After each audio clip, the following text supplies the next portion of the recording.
What is it you want, Barry? What do you want? You want the moon? Just say the word and I'll throw a lasso around it and pull it down. Ladies and gentlemen, boys and girls, dying times here. Come with me if you want to live. That's it, man. Game over, man. Game over. The Force will be with you, always. Ladies and gentlemen, welcome back to 20th Century Geek. I'm your man at ringside, Scotty the Body, and I'm joined by my other commentator, the Mouth of the North, Chris Phelps. How you doing, Chris? You all right? I should have had something ready then, Scott. Yes, I'm very well. Thanks for my hat trick as well of wrestling appearances on your show. That's what I thought. I love it. I love doing a trilogy. I don't know. I always like trilogies. So we seem to have covered, I'd say three pretty solid events now. You know, we've covered a WrestleMania, we've covered a Royal Rumble, and today we're going to be covering a SummerSlam. So, yeah, I'm down for this. We're covering SummerSlam 1992. So following Royal Rumble, so we're sticking in that era. So I'll jump straight to you, Chris. What are your memories and thoughts then on SummerSlam 1992 in the UK? Well, actually, Scott, I have massive, probably like yourself, we're not far away in age, and I have massive memories of this. I was 13 years old when this was out. This was at like the absolute peak, I think, when in the UK especially, the wrestling was massive. You can only see that when you watch the show again, and they do a little 5-minute segment before, don't they? You've got Vince McMahon and Bobby the Brain as I love Vince McMahon as a commentator. I absolutely love him, play-by-play guy. He's class. He don't get enough recognition for what he is. But they show all the kids going to Wembley, and Wembley's absolutely hammered. 80,000 there. And I remember wanting to go to this. I think my dad actually paid for this. Probably the only pay-per-view ever that we paid for, because we couldn't miss this because it was on at a normal time in the UK. It was on at like 7 o'clock in the evening or 6 o'clock. It was outstanding. But also, I think I mentioned this on the two shows we've done, it also had the match which ruined wrestling for me forever, because my dad was watching it live, telling me about they were all buddies and they were all mates, and I was like, when I look back now, I think, you bastard, to me dad, you know what I mean? I'll have to get him in a fucking chokehold when I see him. He's 63 now and had an heart attack, but even so, when I can get out of lockdown. Well, I don't know, if you were to hold, I was gonna say, if you were to give him a Roddy Piper choke, it'd probably be fine. Yeah, you're right. Well, my dad actually did jiu-jitsu and judo for years, so when we were kids, he always used to have loads of fights trying to get out of all these moves, which I now know because I did jiu-jitsu, but at the time I didn't have a clue what they were, and he probably could have took me in 92, definitely. But it's a great event as I remember, but however, it ruined so many memories for me, and so many years before of loving the wrestling that I was like, oh, he's fucking right as well. But anyway, it was a great spectacle at the time. What about yourself, Scott? No, I'm the same. I remember this being a bit of a sort of a playground talking point for quite a lot, for quite a few people. This whole thing of building up to it, especially with British Bulldog sort of headlining it with Bret Hart, it being in Wembley. Oh, yeah, it was a big deal. It was a really big deal, and I don't think I saw it live. I don't remember seeing it live. I remember talking about it because it was around this time I had like all the trading cards and the sticker albums and all that kind of jazz. But I definitely had this on VHS. You know, the sort of like the double VHS box sets. And because one of the things that I remembered, and I've had to check it, was there was a match I remembered, and it wasn't on when I watched the event on the WWE Network. I was like, oh, my memories are really wrong, because I remembered the Bushwhackers being at this event. Just being, like, say, not a massive fan, but they just stuck in my head. But it turns out they had three dark matches that were made available in the UK on home release, but was never released as part of the US home release. So yeah, it was weird, but yeah, it was watching it back. It's one of those sort of like there's a lot of nostalgia, just because even the SummerSlam logo Like it just sort of, that's how I see the SummerSlam logo. And so I enjoy it, but maybe not as much as I thought I should, if I'm going to be honest. Yeah, sorry, Scott, go on. Sorry. No, there's just parts of this event that really start to drag.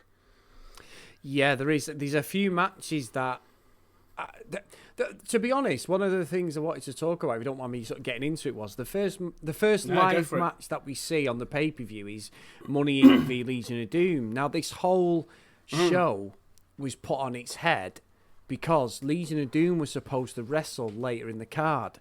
But Hawk, I think I'd said this last time, Hawk went on a 3-day bender when they got to London with a Hell's Angels sect and went off his face. He'd already failed a drugs test because I'd watched WrestleMania 8 and they had the title and they didn't wrestle but they were talking and I couldn't work out what was going on. And what had happened was Hawk had failed a drugs test in between WrestleMania 8 and SummerSlam and he had to lose the strap to Money Inc. Money Inc. then got beat by the Natural Disasters, who were the champions, and they were the faces, which I'll get into later.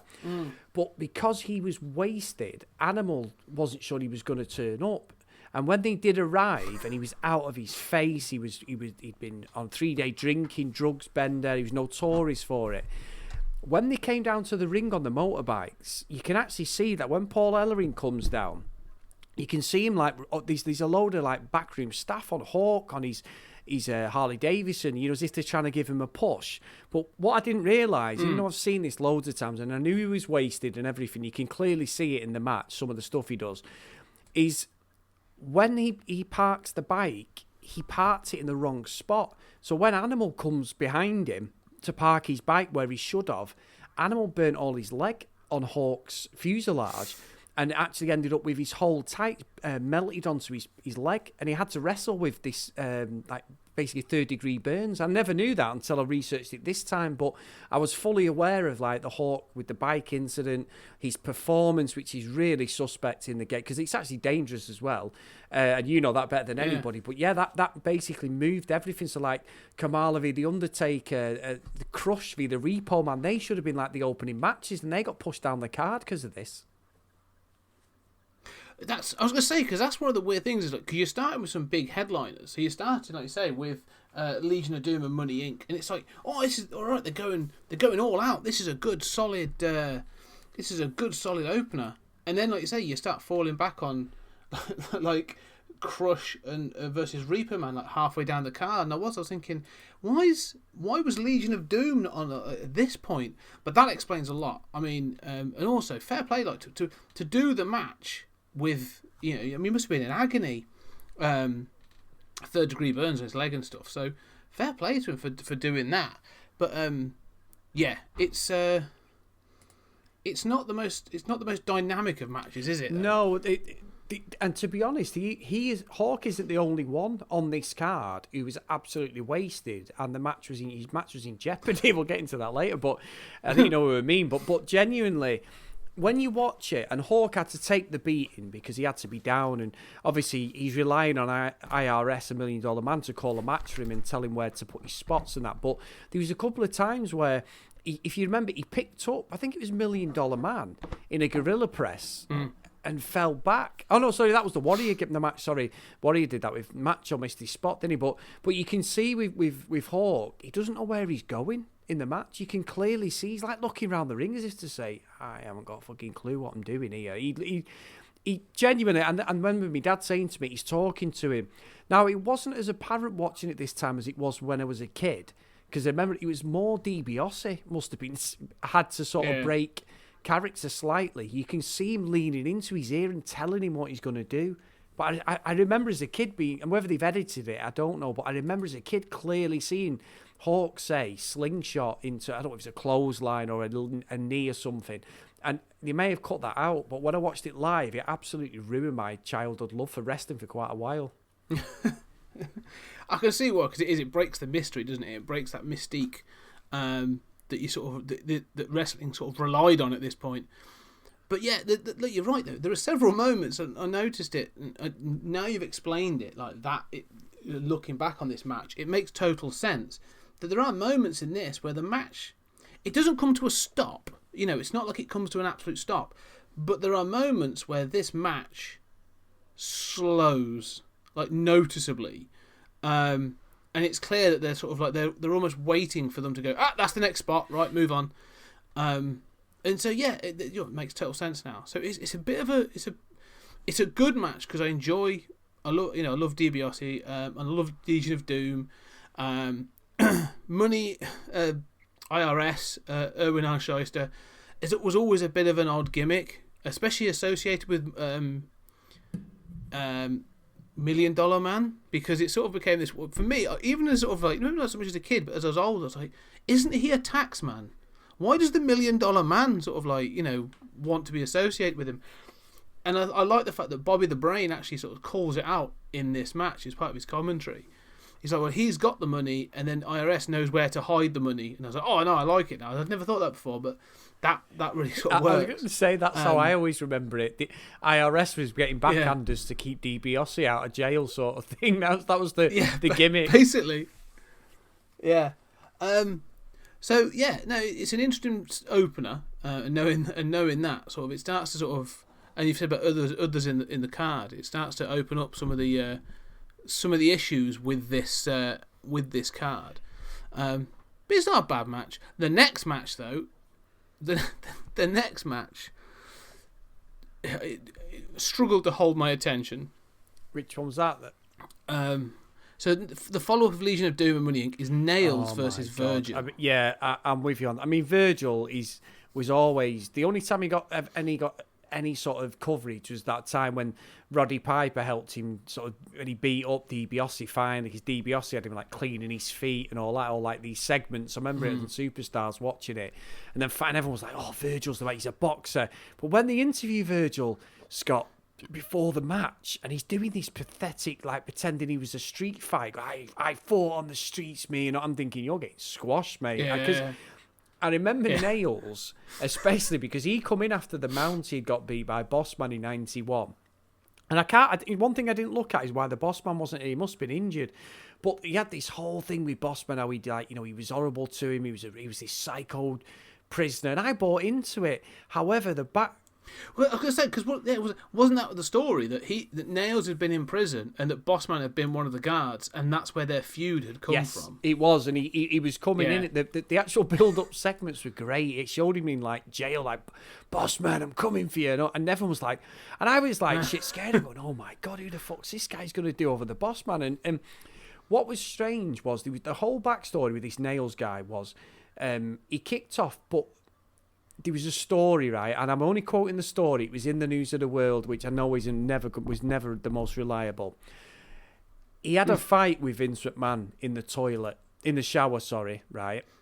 And he said it was Nails. He said it was about his position in the company, and he got hold of Vince McMahon, and Vince McMahon had to get a load of wrestlers to sort of stand in the way of him, to get him beat up.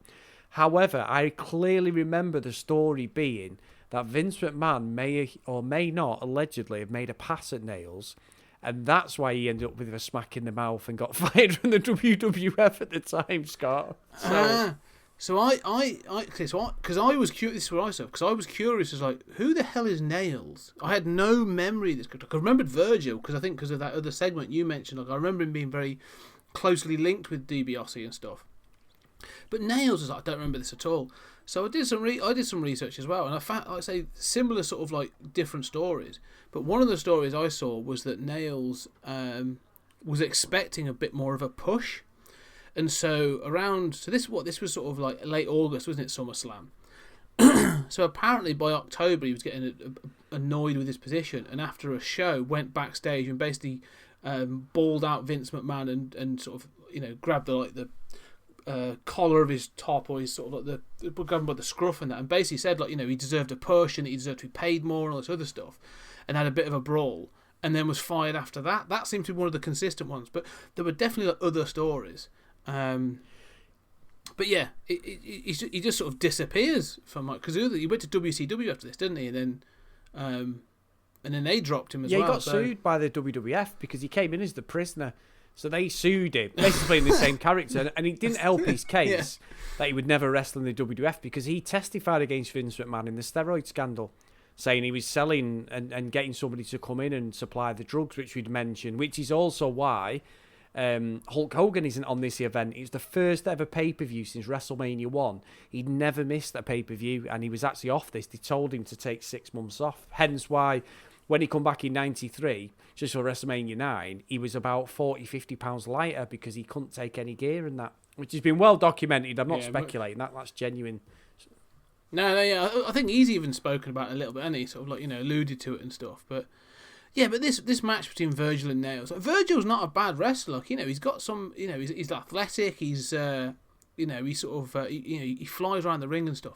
But Nails is awful. Oh God, he's terrible, Scott. He's so robotic. He's so right. I mean, I think Virgil does best he can, but you knew it was a squash match, didn't you, from the start, really?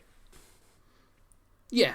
Well, so that's the problem. I think one of the things is, like I say, with the match, is that one of the big problems is like you can sell a match and then it can, like it's going to be a match and then it can become a squash. Like, where you can sort of build up and you have a bit of back and forth and then you're sort of like, the bigger guy gets the hand and that's it. That sort of, don't let him get hold of you or he'll squash you sort of thing. I think, I've seen a few times they've done that thing. This doesn't do any of that. It's literally sort of like they're back and forth for literally, 2 minutes?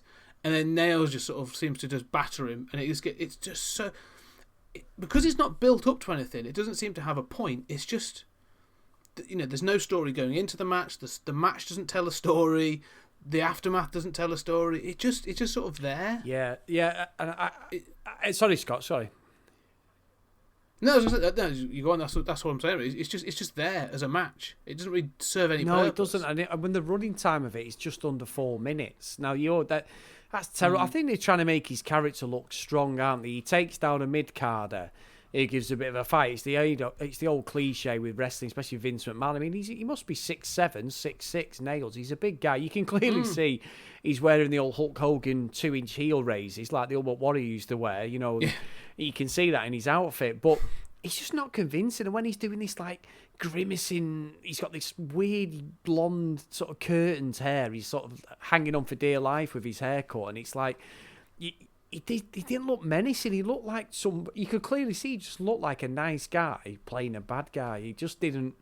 At the time, I was all in, Scott. I was like, oh, what a bastard. He's going to fucking do that to the boss man. The boss man's a man of justice and all this stuff. Like really buying into the gimmick. But when you watch it now, he's an absolutely awful wrestler. He's terrible worker. But even this match, like, this kind of squash is, unless it serves a purpose, like an escalation or a payoff on a pay-per-view, it's pointless. This is the kind of thing they should have had on like a Saturday night main event. Like, okay, we're going to build up the character, we're going to show you how tough he is, and then we can use it in flashback so that, Mean Gene or one of the others can go, and here he was on Saturday night main event killing somebody else. How's he going to handle this person? Like, this match, it just doesn't serve any purpose. So, like I say, it's only 4 minutes. It's not a big match, but it's a sort of... I was wondering, I was like, why is this here? It feels like padding. And considering you've also had 3 dark matches before this, you are thinking, like, I'm pretty sure one of those dark matches would have been better than this. Yeah, I mean, you look at the first dark match, the Bushwhackers and Jim Duggan v. the Mountie and the Nasty Boys. They're all good workers, them, Scott. That would, I mean, I never liked Tatanka against the Berserk. Tatanka's bobbins. I hated that whole gimmick. WrestleMania 80 fights, and it's fucking terrible. Papa Shango was rubbish. Tito Santana was at the end of his career. But the Bushwhackers and that would have been... But still not bad. But say, Tito Santana, he might be at the end of his career, but he was still a good worker. Yeah, so, you're right. Sorry, Scott, you're right. He's better than Nails by a fucking mile. I was going to say he's better than this. Right, I'd stand corrected. Sorry, you are correct. Because Papa Shango could wrestle. The Godfather would be a couple of years before. But no, I do agree. It's very strange. However, the next match is one of the... And I'm not trying to jump ahead too much, but it is one of the first ever matches they did in WWF where we had 2 heels against each other. They'd never done that before. They'd done Hogan Warrior and they'd done a couple of things, but they'd never had 2 heels going into a match against each other. This match, right, so we're talking now Ricky the Model Martel, who again is another gimmick I loved. I think it's a great, he does it great. It's a really entertaining gimmick, I love it, versus Shawn Michaels. And this is sort of, and so these guys are like, it's the egos, it's like the perfect egos. And I loved the stipulation of this match because they're so good looking. they'd stipulated that they wouldn't hit each other in the face. Yeah, because Sherry said, I don't want you hurt. And you're too pretty, aren't you, both of you? You're both pretty in your own way. I don't want you hitting each other. What a stipulation. I thought that was amazing. I was like, oh, that's brilliant. Because it forces them to do something different. And actually, I'll tell you what, we'll get to the finish. Because the finish of this, to use one of your phrases, is bobbins. It wound me up somewhat rotten. But the match itself, like in the first sort of main body of the match, these two workers are good. Like these are, they're sort of probably sort of, they're not, they're mid-weight, sort of like lower, light heavyweight sort of size. But they can move and they can wrestle, and it's actually really fun to watch these two guys work. It is, to be fair. You're right. I think obviously Shawn Michaels is 6 months into his first solo stint. When he had Sherry with him and sort of helping. But I'll be honest with you, Scott. Everybody loved Elizabeth, and I always thought she was pretty. WrestleMania 7, she came in after the Warrior beat Macho, the year before for the title, and they got married at SummerSlam and all that. However, I don't know what it is, Scott, but 13-year-old Chris always wanted a bit of sensational Sherry. I shouldn't, but there was just some slutty-ness about her that I think I always thought, you know what, I'd have a chance with her. Even at 13, which would have been illegal in pretty much every state in America. I remember it when she was with the Warrior the year before the build-up, and at one point she was on her knees, like, talking to him, going like, I've always... And she's, like, stroking his leg. I remember thinking... There was things stirring, Scott, that probably would just awaken him from 12-year-old Chris. As I say, sensational Sherry was your sort of sexual awakening. Yeah, well, I didn't mind a bit of Kylie towards the late 80s, but true. When it came to wrestling, there was just something about her. And seeing her in this outfit now, and you're like, and probably the brain calls her fucking, he's like, is that Venus or Uranus? Because she's literally just got her arse out actually the whole match. Yeah. It's a bizarre... Like, this is the thing with this match. Like, the match is solid. As I said, the working is really good. I like watching Ricky Martel. I like watching Shawn Michaels. They're good workers. And Sensational Sherry's there. And the stipulation for the match is clearly just about her ego as well. Like, who is she going to side with? Who's she going to pick? Because she's, she's had Ricky Martel has winked at her and she's responded. And so Shawn Michaels is sort of a little bit peeved. All this other stuff. And so you got the back and forth, and they can't punch each other in the faces, so they do this and that. And then all of a sudden, for like the match takes a really odd turn when she just sort of faints off the ring apron. I rewound it, and I was like, okay, I've missed something here. Like someone's hit her, or I've must have missed something. Nope, she just sort of faints, and then it becomes this sort of thing where they start fighting over who's going to resuscitate her. Now. The comedy acting in this is full on panto, because Shawn Michael goes in and he's all like, oh my god, what do I do, as if he's going to give a mouth to mouth. Ricky the model comes in, literally kicks him and pushes him out the way, and then starts doing chest compressions on her. It's I was baffled as to what was going on. I loved it. I loved it. I agree, though, that the ending was a bit of a shame, because the match only lasted for 8 minutes, but there was some good high spots. Yeah. Shawn Michaels was brilliant. The model was ace. I mean, I remember the year before, Scott, and this is like, say, when I was peak, really, really but into it, was... I don't remember, he had a match with Jake the Snake, and I can't remember if it was in Brother Love's parlour, or I don't know if he'd left then, or it was Paul Bearer's, the place. And he ended up poisoning Jake the Snake and firing his perfume or aftershave into Jake the Snake's eye. And Jake the Snake wore, he wore contacts, didn't he, as if he was blind in one eye, which quickly got, forgotten about. But I remember buying into it, going, oh my God, how's Jake going to do the DDT? And he was like doing the match like he was Van Damme in Bloodsport, the old Frank Dukes when he can't see and everything. Then he DDT'd him. I think they did a match where they had to have a mask on or something, so it was a fair fight or something like that. But yeah, I always liked the model. He was in a tag team with remember Jim Powers? And Jim Powers was always a jobber. He was a jobber in WWF, and then in WCW he was exactly the same. He had a great body on him, great worker, but he never had much charisma. I think he was with Paul Romer at one point, but it was him and Rick Martel at one point, and they were like, I think it was the Pan Am Connection or something like that. There was some weird American name or something. But yeah, he's a great worker, and his gimmick, his hair, his body. I always liked the model. He was just one of them dick gimmicks that just worked. You just love to hate him. That's it, though, isn't it? He's the kind of character I say you love to hate, and he's so good at it as well. Like it just feels natural to him. Like I assume he seems like I'm sure he's a nice guy in real life but the fact he can pull this arrogance off and he can just sort of do it with such cool sort of character is so fun to watch. But yeah, no, and let's say such a good worker. So this match, let's say there's some of the high spots and some of the sort of actual chain wrestling and stuff on it is really good. And so yeah, all right, this thing that happens where Sherry faints, but it gets weirder because you're like, oh my god, she's fainted. I'm not sure why. They're sort of like debating over what to do. Then they start fighting up the runway to sort of over each other, and then she looks up, like she's faking, and I was just like, oh, she's faking. I don't know why. Oh no, she's back down again. It was just such like this weird back and forth of what she's doing, and then they end up fighting. They end up fighting over who is going to carry her out to the back behind the curtains by nailing her. Like Ricky Martel takes out Shawn Michaels with a chair, takes out Shawn Michaels with a chair, and literally like leathers her as well.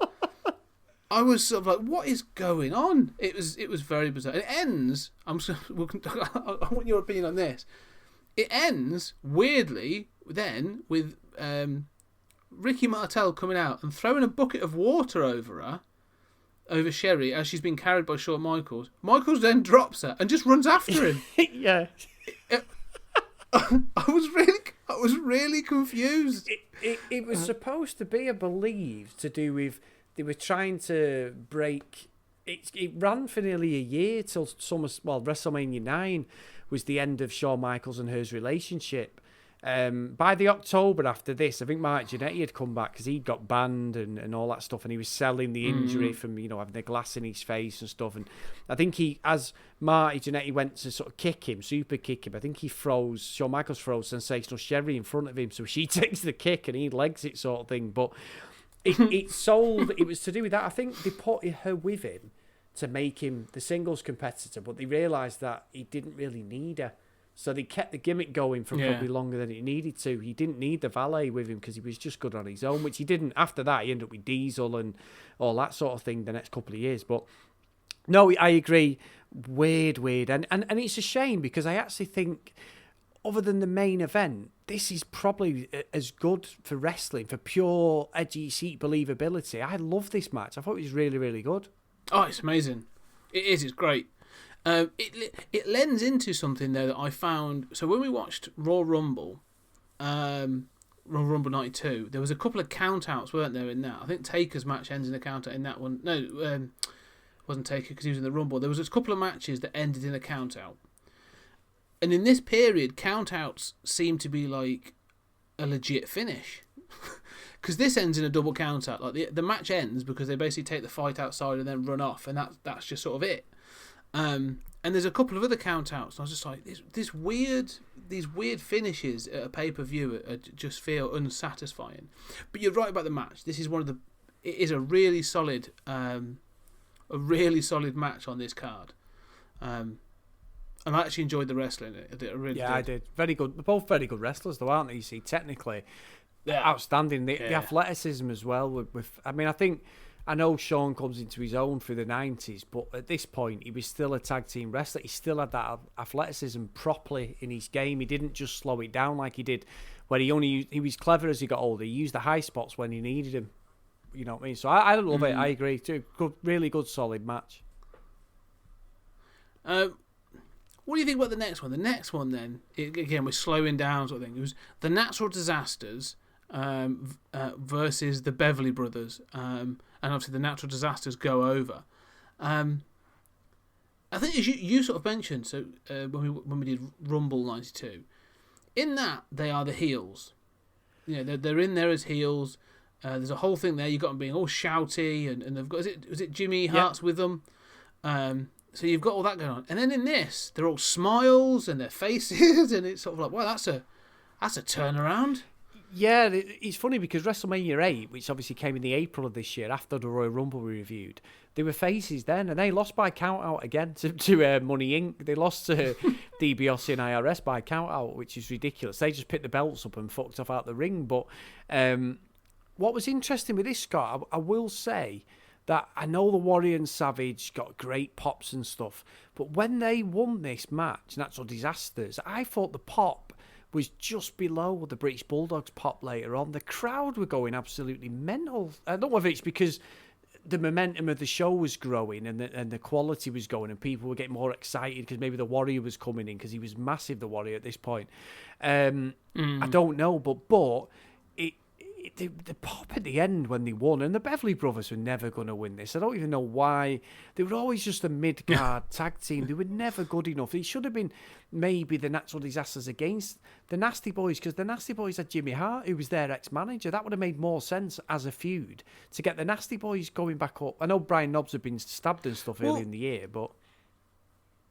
Well, you even have that. Even weirdly, even the pay-per-view seems to call that out, because there's a sort of a back sort of stage interview with the Nasty Boys where they're sort of going off at one, and Jimmy Hart's like, "Yeah, I'm gonna get you, your number one contendership. You're gonna get your shot. You're gonna get your shot." And they're all like, "Yeah."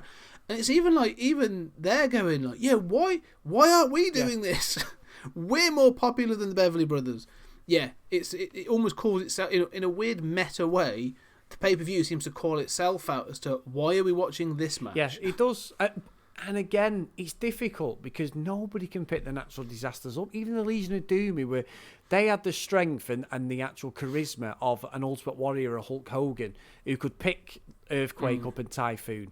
They could do that. They could sell that properly. They could probably, the biggest feat would have been, I think Typhoon's probably lighter than Earthquake, was for Legion of Doom to do the Doomsday Device, their move on him. The actual clothesline off the top rope and that. But I don't know whether Animal could have got him up. I'm not sure. He was a monster in the gym, but whether he could actually squat him, I'm not sure. But again, they were an interesting natural, and they didn't last much longer after this. To be honest, I don't think they hung around. I know Earthquake ended up in WCW, didn't he? Not a year or so later, but because I remember him attacking Hogan and stuff in a cage and that. But it was what you expected. They basically squashed the Beverly Brothers. At one point, Typhoon got a bit of a kick in, but every time they come in, and when Earthquake did his move, I've never seen a crowd pop for the Earthquake's move where he just sits on him. Yeah, I love that move as well though, because it's not the cleanest of finishes, but it's fun. It's one of those sort of finishes that you wouldn't get now, and you could get away with, I think, even here it's like the tail end of the time when you could get away with a finish where basically a really big guy just sort of like runs the ropes and then sits on someone. Yeah, it's true because if you think as well, I'm not sure whether it's the end of this year. I think it is, but Yokozuna came in. He was bigger than the Earthquake, and I remember him having a fight against the Earthquake and burying the Earthquake absolutely. Coming in with Mr. Fuji, just doing the old bonsai, and he used to run. I mean, the ironic thing is they made him as Japanese. He was bloody related to The Rock. He was Samoan and stuff. Yeah, he's Samoan. So yeah. He's from Hawaii, Samoan and stuff. But yeah, I remember him burying Earthquake. The thing is, let's be clear, because we're going to be talking about it. If you look slightly foreign, they'll find you somewhere to come from. Oh, without a doubt. I remember a few years ago, do you remember there was the guy supposed to be from Iraq, and he had like not a turban, I apologise, not a turban, but he had like like the Asian sort of desert hat on with the rope and everything. And he ended up going against Eugene, which was a terrible character. That Nick Dingy Bullwinkle was it was an awful when you look at it now, because he was basically playing an autistic wrestler. He was a great wrestler, and Hogan came back. And apparently, like a legit badass as well, like in real life, like a real sort of proper tough guy. He was almost at Kurt Angle levels of wrestling. He was really, really good, and he had the Eugene. I remember Hogan coming back at I think it was WrestleMania 21, because I think Hogan got inducted in 20 or something like that, or 21, 22, whichever it was, and he came back and he levers this guy, and they were speaking in Arabic thingy. The guy was fucking Italian. You know what I mean? Vince McMahon Yeah. just, and he's like some well-respected personal fitness trainer now in the fitness world. He's massive, the guy, but it was like he just sold him as he was some Arab, and it was terrible. That's like them sort of gimmicks. You can't get away with that sort of shit now. It's proper, like, it's bordering on racism, really. I don't think it's bordering on it. I think it is. I think Vince is renowned for being incredibly racist. Like, I don't think he intends it. Like, it's never meant in malice. Yeah. Do you know what I mean? It's not like he's just ignorant of it, isn't he? He just has no sort of like perception of how some of the gimmicks he does come across. I mean, when we get onto Kamala, I am gonna go mental. I tell you, because I'm waiting for this, Scott. You told me. Jesus, I was sat there watching. I was like, I've got to message Chris. I'm gobsmacked. I'd forgotten about this. So going back to the natural disasters for the Beverly Brothers. Like, the fact that we've gone off on this tangent sort of tells you about what this match is. It's a fine match. It's not bad. I think the natural disasters they are over. You know what I mean? They are really over with the crowd. Oh God, yeah. And for the big guys, I think they really do. They're actually not bad workers. I think they've got a level of charisma and stuff that I think goes with that they're able to get over in such a way. So it's not terrible, but it's definitely a sort of forgettable match. Yeah, big time forgettable. Yeah. What about the next one, Scott? Oh my God! This is where I was like. To be fair, this is the 5th match on the card, and by this point, I have to admit, I was watching, thinking like, I remember this card. I remember this event being a lot better. Crush versus Repo Man. Now, I never liked the Repo Man. I always thought it was a terrible gimmick. I always hated him. I thought every time he came on, it was one of those. I was like, oh, I'm done. I'm not watching this. And then Crush, who weirdly, and you're gonna have to tell me about this because I didn't do much research on this, but I was watching it, and the thing that got me confused is, when they have the images pop up, so it's sort of like, next match is going to be Crush versus the Repo Man. The picture of Crush that they have is like a bulky sort of like brunette, with sort of like a controlled mullet. The guy that comes out, clearly the same bloke, but with a completely different haircut and look, and I was just like, yeah, I'm again, like, this feels like either they're going to give this guy a push or this is a jobber match. And I'm still not entirely sure. I'll set a few placemats on this one then, Scott. So a year earlier, Crush and the Repo Man were the Demolition. So obviously the Repo Man was Smash at the Demolition. Barry, I always get his bloody name wrong, but basically they were the tag team because obviously Axe was always injured at this point. He was a lot older. So they were a tag team. Repo Man went away around 91. He lost a lot of weight because he's in good shape because the Repo Man was actually, I think I said this before on doing this show, was he was a doorman with Legion of Doom. That's how they got found. It was Rick Rude, the Demolition, and Legion of Doom. They all sort of lived together. Rick Rude was an absolute classic, top class arm wrestler, and Barry Darso, that's his name. He was Smash, and he was also Repo Man. I am the opposite actually, because when the Repo Man came out, we used to have Royal Rumbles at my best mate's house. So his mum and dad used to go out on a Friday, and it was me, my best mate Burnsy, and he was our Adam, my brother. Now Adam was 18 months younger than me, and so I was 13. Our Adam was about 11, 12. Burnsy was just slightly older than me, so he would have been. I would have been 12 when this was on. He was about 13. He was 6 months older than me. So we used to do it where we'd like come into the house. So I was always Ultimate Warrior or Hulk Hogan. My brother was always, our Adam was always like the Hitman or someone along them lines. And my mate Burnsy loved the Repo Man. And this is God's honest truth, Scott. So he lived about a quarter of a mile away from my house. So I lived all my life near Manchester United's ground, near the Lancashire Cricket's ground in Old Trafford, like Furswood, where we live. And he used to come over, and we were well into skateboards because Back to the Future. I love skate. He did. My mate, he could never ride a skateboard, but he used to go on his knee, like the old knee thing. And I love skateboards, and he did. And he used to come across what's called the Quadrant near my old house where I lived all my life. And he used to come across them. He'd ring me and go, I'm coming now. Just look out your window. And he'd do the Repo Man across fucking circle when it was packed and hammered with his skateboard under his arm, and he'd be like, Repo Man, and he'd do it, and then we'd be out somewhere, and he'd be doing the Repo Man in like fucking shops when we go bowling. He absolutely my mate fucking hates wrestling now, but because we grew up at that age of love, everyone loved it. Like I remember UK Rampage in 1991 or 92, it could have been, which was like the big thing, and that, I think it was 91 UK Rampage, and then 92 we had the SummerSlam.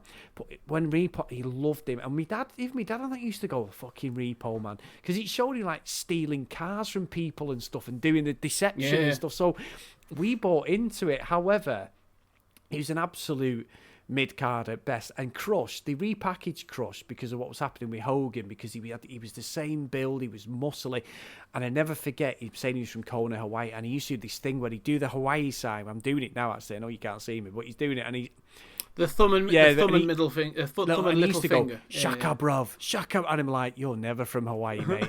and he ended up just being a jobber, and then I mean, he's died now, Crush. He died, I think it was early 2000s, late 90s. But he actually ended up in WCW. So he ended up part, I think it's the NWO, and then he ended up part of a biker gang as well in WCW as well. But he was never more than a mid-carder at best. However, he was a big guy. Do you know what I mean? He was a big guy. Oh, he's huge. But that's. I mean, I'm sure these people out there probably know more than me. But as a spectacle, he was always just one of them crappy mid-carders that you just like, all right, yeah, he's Crush, just a waste of a bit of time. 2007 he died. Sorry, Brian Adams was his name, and he went in WCW. Sad that he died, but like this match is crap. Brilliant. You say about it being mid-card, that's what this feels like. It's so, again, sort of like, there's moments in it when actually it's not bad. There's like flashes of like, oh, this is interesting. Like it goes to the outside of the ring and they do a couple of bits and pieces and stuff. And I'm like, oh, this is interesting. And then it just goes back to being not even like standard. It's just very, as I'm sort of seeing a lot of stuff so far, it's just very bland. Like, do you know what I mean? There's no sort of like big spots. There's no major sort of things. And again, like I now you've said that sort of like, you know, they were looking to see if Crush could be that Hogan replacement for like the big blonde dude for a short time. It sort of shows, but he feels like a substandard Hogan. You know, like a sort of like a pound shop sort of version of Hogan. I think he was doing a pound shop into service there, Scott. Yeah, I mean it's fine. This is one of those. I think this is one of those matches where the era gets shown up. Do you know what I mean? It's sort of like even because you could have a match like this today, or even sort of a couple of years later, and they would still, in a pay-per-view, and they'd pull out something a bit special, like even as a mid-card, they'd pull out something like a big spot or something, or a big finish. And this doesn't seem to have anything. Again, like this would be I don't know, a curtain jerk or a mid-card for sort of a weekly show. Like a Saturday Night Main Event or a SmackDown or whatever. Like it just feels really sort of like, yeah, it's fine. Yeah, it's funny. And what I actually looked at as well, I know obviously in the UK we were absolutely amazed at the WWF because no one knew Vince McMahon run it at this point, but they were absolutely amazed that they came to the UK and they sold out. And Vince was very clever with this, Scott, because he moved at the time when in America the WWF was flailing. We had the Hulk Hogan scandal from the year before with the drugs and everything. Vince McMahon was under investigation for the steroids. Again, Ultimate Warrior had gone for a few months, come back a bit leaner. Hulk Hogan was on a hiatus for this event. So it was starting to go. People were booing Hogan, like we said in the Royal Rumble. When Sid kicks Hogan out, Gorilla Monsoon said, I think that was a fair thing, and they had to re-record it, so they made it look like he was turning heel, which he did. And then the crowd were booing Hogan. They were happy when he got kicked out, so they had to re-record and put like canned stuff in, as we mentioned. So Vince McMahon was so clever, because this is actually the highest ever pay-per-view for the WWF, WWE for merchandise. It sold 1.5 million in merchandise, which is the biggest amount ever at a single event. Do you know what I mean? So it was so clever. It's Vince is Yeah, he's a really savvy businessman, isn't he? Like, he knows his stuff. I mean, and as well, like, bringing SummerSlam, like to England and doing it. I mean, to be fair to him, like, as well, bringing SummerSlam to England and then holding it in Wembley Arena, which is an open area, open arena, is bloody risky when you think about it. Like, it's not exactly guaranteed to have hot weather or I was thinking that could have been absolutely dreadful. This, couldn't it? But yeah, no, he is right, and you can, because the one thing I would say about all of this is, one of the things that carried me through this is the crowd, like the hype you can feel even watching it back. Like, the crowd are so into this event, and they're so, like, just thrilled to be there, and rightfully so, because I think I would have been too. That they're just into everything. They're just whatever like Vince is wheeling out. Here's Crush and Reaper Man. Yes! Yeah. Everyone's into it. And I'm like, all right, that's cool. But, like, you've also got that thing of, like, I'm watching it with critical eye and in retrospect and thinking, like, yeah, you were sort of, like, told you were getting, some fillet steak, and you basically got sort of like a dingy burger. But it's not terrible, but it's definitely... it would have been good to be there, I think. I'd have loved to have been there. I'm the same, and I'm sure looking at, like, your timeline on Twitter, there's a few people mentioned some of the events, like WrestleMania 14. There's a few people who've been at that, haven't they? Which was amazing. It's stupid. All these years I've watched wrestling, I've never seen it live, Scott. And that's sacrilege of someone who, like, researches it and everything. I've never actually been and watched a live event, which is terrible. Yeah, that's bad to admit that, I know. But... See, that's something else. But that's something else we're going to have to change. Definitely, and a lot of it's not because I didn't want to go. I'm only to 9 kids. We never had any money. My mum and dad simply couldn't give me 40, 50 quid and say, right, we'll see you tomorrow, and pat me off, because they'd have to do it to all of us. We just didn't have the money. We grew up in a little council house, all of us. It was like the fucking Waltons in my house. So, and then when I got older, I got engaged pretty early, so I was like 19, but got married at 20. So that's not just excuses. I could have gone to these events in Manchester. I was supposed to take my godson a couple of years ago, and it never came off. He ended up being ill. And we had tickets for Raw, because I remember it being at the Manchester Arena, and we never went. Yeah. I was more excited than him. I was like, I'm finally going to go. I know the product isn't as good as it was, but I was like, oh, great, I'm going to see The Undertaker. And I think Shawn Michaels was like a guest referee or something. And however, I've never been live. But you're right. What I was getting at as well, sorry I went off on a tangent, was Crush got a massive pop when he came in, and it's like, he is shit. What are you popping for this fucker? I'd rather pop for the Repo Man than this fucker. Well, I think the thing is, who comes out first? Repo Man comes out first. There's no music. He's already in the ring. They literally just bin him off, don't they? Yeah, they literally shows how much they care. But what, from a crowd point of view and from a psychology point of view, like, if you've got Repo Man out, like, it's simple psychology, isn't it? Like, he's out, he looks like a villain. I mean, with that bloody mask on, he looks like a crappy version of the Hamburglar. But he's out there looking for things. You've got your villain, you've got your heel in the ring. So whoever's coming out, you're like, that's that's my baby face, that's my hero. So if you've established the villain, whoever's coming out to that curtain is going to get a pop.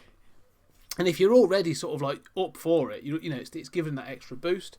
So again, this comes down to the psychology. Like, Vince gets it, with a lot of these things. Like, he knows the order that people should be coming out in. He knows sort of, they get, like, this is all a show, isn't it? Like, you're playing the crowd. And I think that's why he's one of the things that, like, Vince is incredibly good at.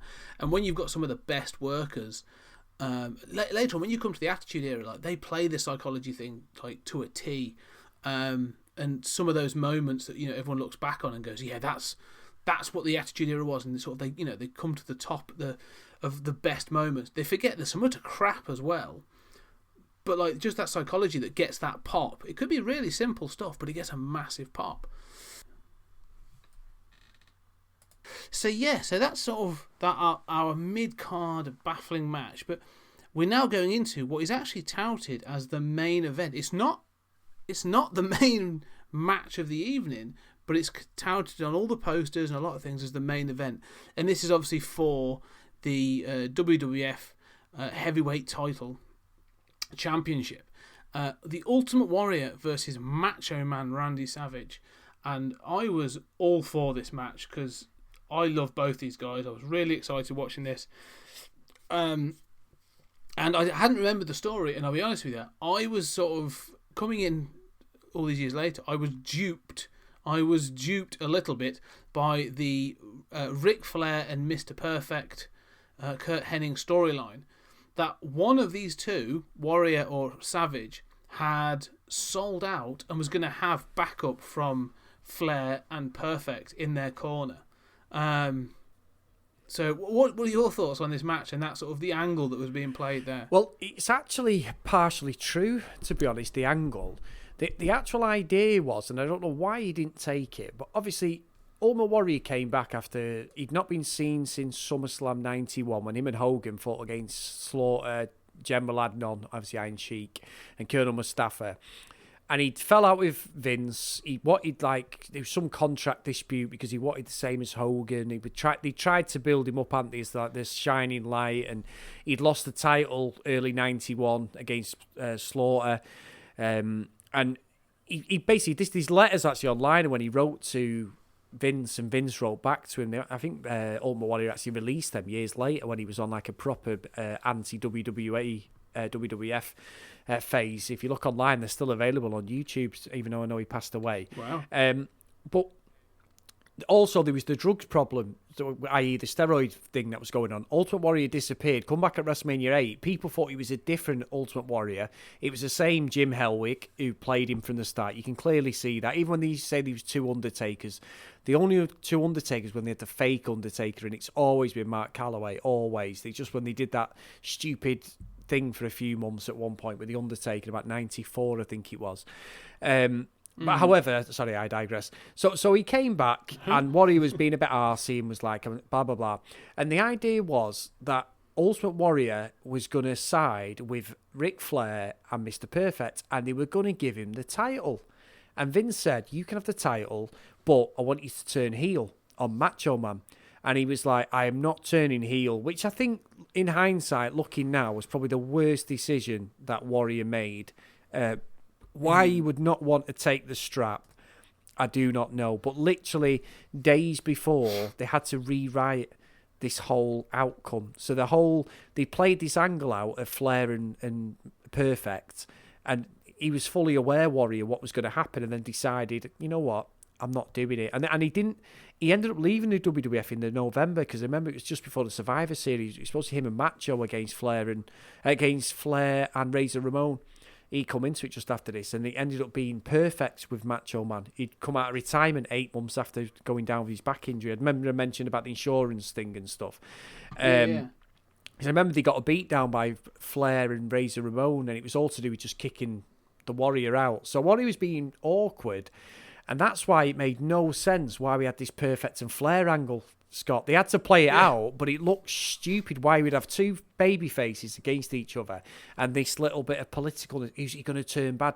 And that bit, I've got to say, Scott, and I'm sorry, I know I end up bloody talking over you, I do apologise, but that bit with Lord Alfred Hayes, you said about this weird English guy, how fucking bad was that before he went to Macho's and was like, hey, there's no answer from Macho Man's door. But when he went to the Warriors and Warrior or some hand shuts the door and he went, I find that deeply rude. And I'm like, you wanker. And Vince McMahon's laughing like in the back, like when he comes back to commentary. He was like, that is fucking shit. It was terrible acting. It is. It really is. I was sort of, I thought the ones at Rumble were bad, but they are so bad for this. Terrible. It is. It is weird, this whole angle though, because they keep playing it up, like they keep coming back to them throughout the. To be fair, the best bit of that angle, that obviously, like you say, clearly doesn't go anywhere, is actually there's a promo that Flair gives early on to Mean Gene, and Mean Gene's like, so whose corner are you going to be in? Who's sold out? Da da da.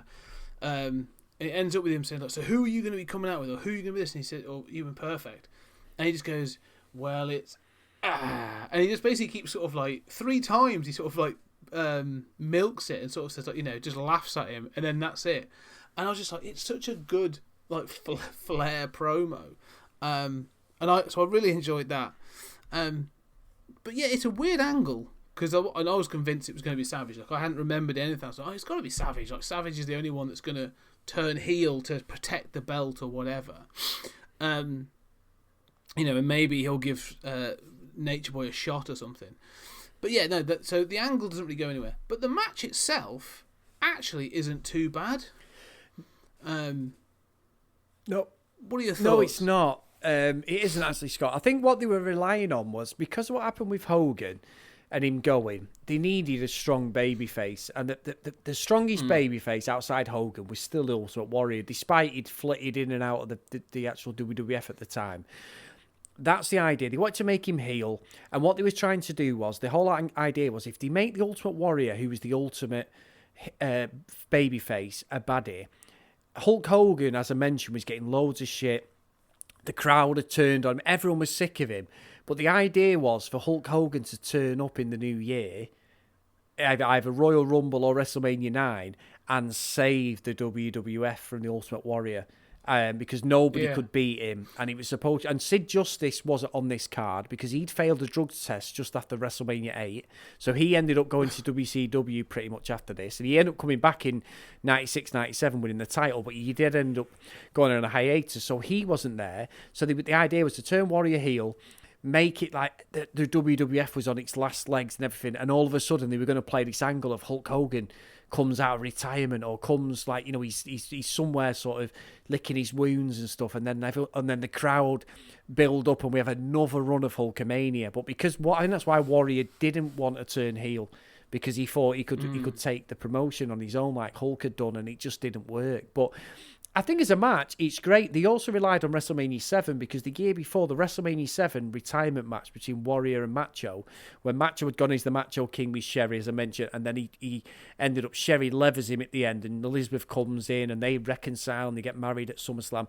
That is an absolutely amazing match. That is an absolutely, because he was supposed to retire, but he literally, by 4 months later, he was back out of retirement, Macho Man. So it was a pointless wrestling retirement. Yeah. But again, that was an amazing match, so much better than this. I think this is a great match, and actually the Warrior sells loads on this, which is quite surprising. Yeah. However, he does miss a spot. He picks Savage up in a gorilla press and ends up falling back onto the ropes, and Macho Man ends up getting tangled into the ropes.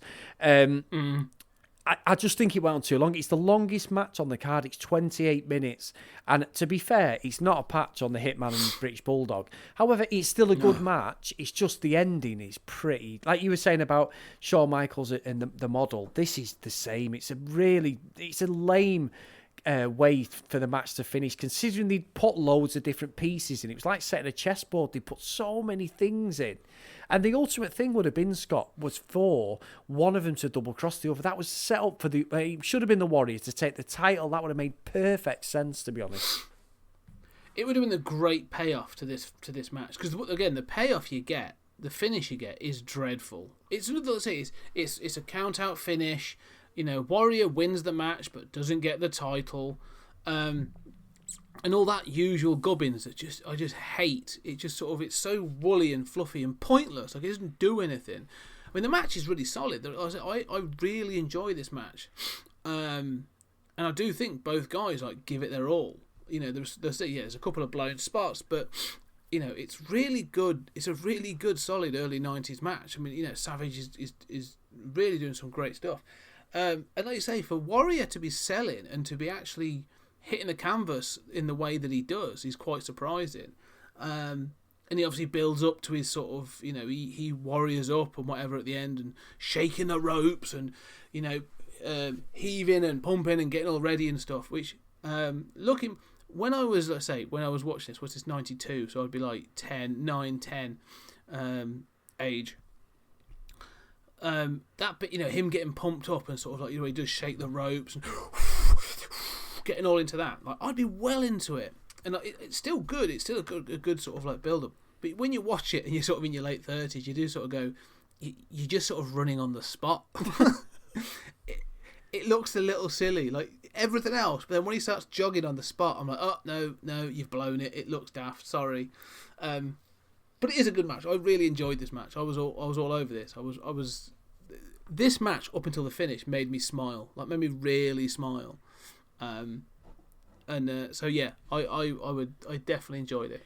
Yeah, it's interesting because, like I say, growing up, the Warrior was more for me than Hulk Hogan. As much as I always play him, everyone always go like, we're playing FIFA before pro clubs, and as much as that game mode infuriates me, I play it with my brothers and my daughter, my sister. There's like 6 of us in the team, and they all call me Hoagie in it because my guy's always Hulk Hogan. Even though I've changed him recently to Ric Flair, Stone Cold, I changed him to stupid. We all change our characters to stupid people. But I'm renowned as Hulk. Even the lads at work call me Hulk. Not because I don't look like Hulk Hogan, but just because I've always got like Hulk Hogan pictures. My actual screensaver on my phone is my gamer tag picture for Xbox, which is a miniature cartoon Hulkamania 78. It's just Hulk Hogan ripping his shirt off, and I just played on that. But the Warrior was my guy. The music, everything, the crowd goes crazy. But you're right. It sets so many things in place for a really, really crescendo finish and just sort of damp squeeze. And the fact it's a cheapo count-out where the Warrior comes back in and picks Macho Man up and all that crap, and you're like, oh, this is fucking rubbish. I mean, when Flair and Perfect come in and start levering him, I was happy with that. I was like, go on, just kick the shit out of him. Even though I know the result, I was like, just lever him. I don't care who wins, to be honest. Well, that's the thing, but it gets really messy. That's the problem. I mean, there's the whole finish of this. There's a point of the finish where Macho comes off the ropes and he sort of, he's supposed to have injured his knee. He sort of does something. You're like, oh my God, he's hurt his knee. And I know that sort of is played out after this in future events and stuff. But it just feels messy. This end, it's really messy and really sort of unclear as to what they're actually trying to achieve. And so it sort of it wasn't. It just doesn't go anywhere. So, but it's good to see Flair. I mean, Flair whacks on again like the figure 4 outside the ring and some other bits. So there's some good little moments, but overall, like the match is good. Again, it's a complete redo of the Ricky Martel Shawn Michaels affair, where the match is good, the finish is dreadful, and it tarnishes the match a little. You know what I found quite interesting, Scott, as well? I don't know if you picked up on this, because they never, obviously, all the WWF songs, and even to this day, are produced by, and I should know this, I can't remember his bloody name, Jim Summit. He produces all the songs, basically, Hulk Hogan's, the Warriors, everything. Jim. Yeah, I can't. I've got the CD collection. I can see his name on the front, but I can't. Yeah, I've got the "I'm a Real American" on my iPhone. I used to have it as a logo, a ringtone. But he never designed them songs for more than 30 seconds because obviously the ring entrance, WrestleMania 8 is a long ring entrance, but SummerSlam 92, because you have to have motorbikes at Legion of Doom, is a hell of an entrance, and at least 3 or 4 people, like the Ultimate Warrior, the Macho Man, British Bulldog, the Hitman, and even, not the Undertaker, but even maybe Legion of Doom and that, but the songs repeated by the time they got to the ring, and I don't think Vince, probably knowing how what control freak, he would have been very happy with that, because Warrior's song got played at the start and at the end again, and it just kept repeating, and I was like, I don't think they've worked this out very well. No, I know what you mean. It goes towards a sort of slightly messy nature, this whole affair, really, but no, Warrior is good in this, I kind of like his outfit as well. His ring attire at this, the muscles and stuff, is actually kind of cool. I'm not sure why I like it so much, but I was really digging that. Match has gone for a full body sort of kind of thing as well, which I find a little weird. I'm used to him sort of, the old sort of school of wearing the sort of the trunks and the yellow boots and stuff. I've got something behind that, Scott, if you don't mind me jumping in. Go for it. The reason that why Warrior wore that jumpsuit, I don't know, because when he come back in that run in 92, in 92 when he come back with Hogan, he had the trunks on, the purple trunks, but he looked obviously smaller. Yeah. And I think it might have been that's why, because he was trying to bulk up. He always had a 6-pack. Why Warrior had fake sort of sprayed on 6-pack on his body, I don't know for this outfit, because you can clearly see he's putting the bulk back on, he's putting muscle back on from.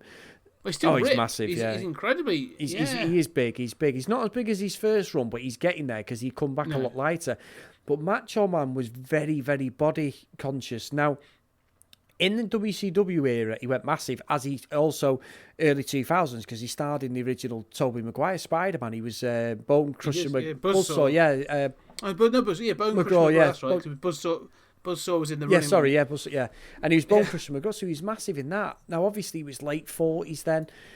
He was huge. He went back on the gear. He looked massive. Now, at this point, this is why Vince wasn't sure about putting the strap on him, because he'd never had a smaller guy. He'd had Macho before, but he was always ripped, wasn't he? He was a smaller frame than Hogan, about 5'11", but he always had that wideness. But obviously, he'd been a commentator and he'd not wrestled a lot.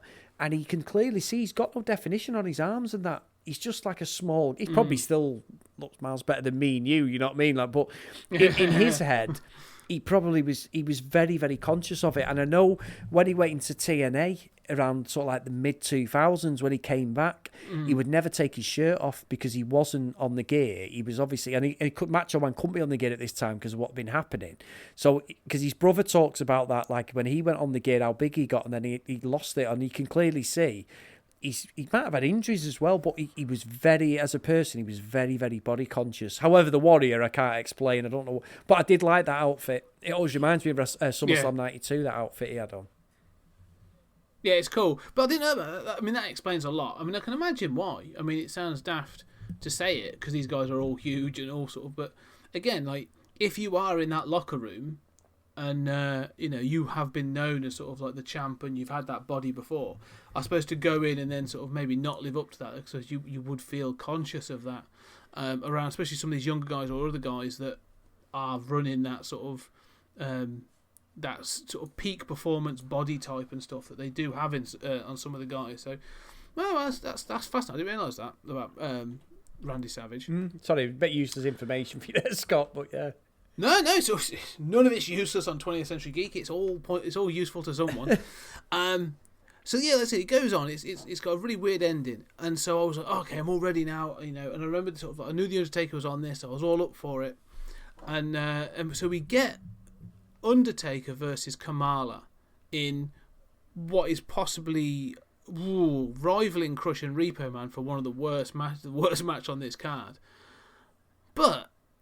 When Kamala comes out, all right, and as you say, it's quite a long entrance because it's a big runway, it's a big sort of aisle, and he's walking down the aisle, and I was like, oh yeah, I forgot about Kamala, sort of, and he's a big black guy, he's sort of like he's not in great shape, but he's sort of it's a big black guy, and they are using him as some sort of like the gimmick to describe it is.